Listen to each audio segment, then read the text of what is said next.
Hey, it's Doug from Doug and Nikki, and I am standing here in front of a closet because we are building a brand new Amazon Live studio, and I need some lights inside the closet so when I open the door, they go on automatically. So I chose these Lightbiz 80 LED battery-powered motion sensoring LED lights.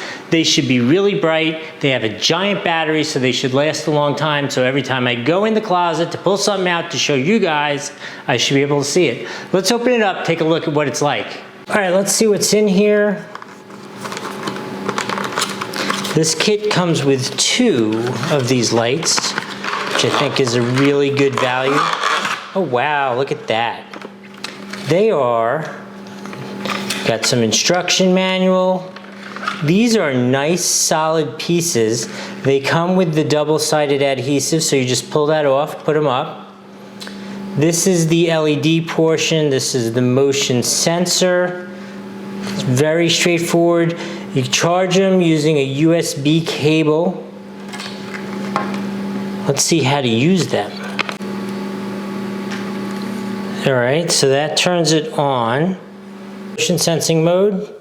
Oh, that's so cool. I'm gonna put this up in the closet. I think this will work perfectly. When I go in there to get a new Amazon product, it will light up. The kit comes with 2. Again, the wire, it's got a huge battery, so if you charge it up, I believe it's supposed to last for 8 hours of these lights being on. There are 80 of them, they're very bright. Seems really cool to me.